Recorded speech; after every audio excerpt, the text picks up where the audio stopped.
We ambled awkwardly down to the beach, stepped over driftwood and debris that once, as children, had promised untold possibilities for construction projects and play, but now appeared sad and dreary. My brother and I stood by the water's edge, looking out at a violent surf, neither of us saying anything for a long while. Anthony Bourdain, A Cook's Tour. At the turn of the 20th century, the flourishing city of Chicago needed a supply of fresh water to suit the needs of its booming population. The residents of Chicago were dumping their effluents and waste into the Chicago River, which flowed into the adjacent Lake Michigan. A number of people were getting sick. They didn't know exactly why. By the 1870s, they discovered germ theory, and they began to understand that people were getting sick because there were germs in the sewage that washed out into the intake valves, intake cribs for the water supplies. The Sanitary District of Chicago mended this problem in 1891 by reversing the flow of the river. The city now poured its effluents into the Chicago River and received clean water from Lake Michigan, which was no longer contaminated with pollutants.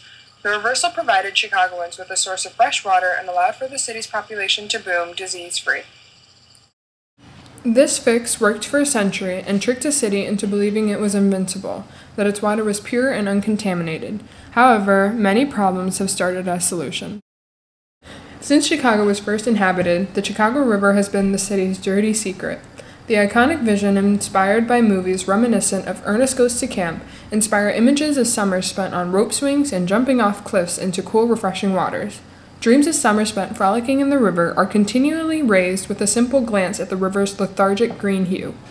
Those who venture into the tumultuous waters must suffer the consequences of illness. Any contact with the water brings rashes, which itch and burn, scarring anyone who would ever again advance to the banks of the Chicago River. Before water enters the Chicago River, it comes from Lake Michigan and the Skokie Lagoon, where it is pure, fresh, and clean enough to swim in. However, after flowing through the Northside Wastewater Treatment Plant, the water is infected with the city's trash and a plethora of other contaminants. Every day, the Northside Wastewater Treatment Plant pours 333 million gallons of the city of Chicago's waste into the river. The heavy concentration of pollutants constantly being poured into the Chicago River by wastewater treatment facilities is threatening the ecosystems of the river. This mass dumping has changed the clean and clear river into an unnatural, uninhabitable, murky body of water. These unsanitary conditions of the river have garnered support among Chicagoans for reversing the river to its original flow.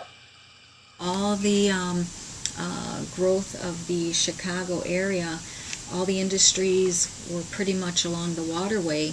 All the chemical manufacturing, all that went right into our waterways. So to the extent that you have sediment at the floor of the Chicago River that's very toxic. There are many ecologists who desire re-reversal of the river to stop the possible migration of a growing population of Asian carp in Lake Michigan. The Asian carp are aggressive plant eaters who may force native species to become extinct, disrupting the river's ecosystem.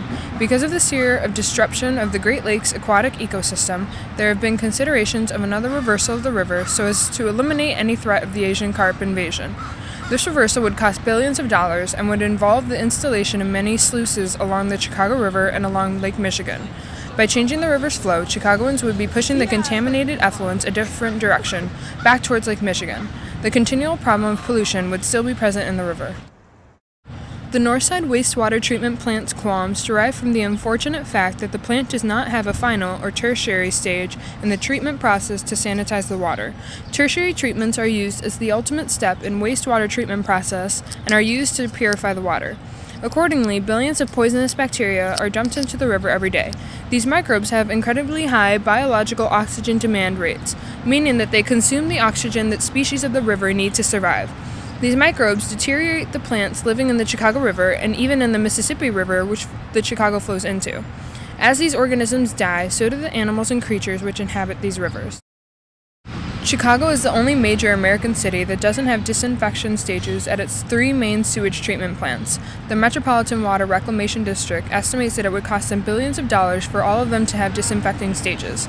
Because the Metropolitan Water Reclamation District is a tax-supported body, the implementation of these disinfecting stages, combined with the cost of the re-reversal of the Chicago River, would cause Chicago taxes to increase greatly.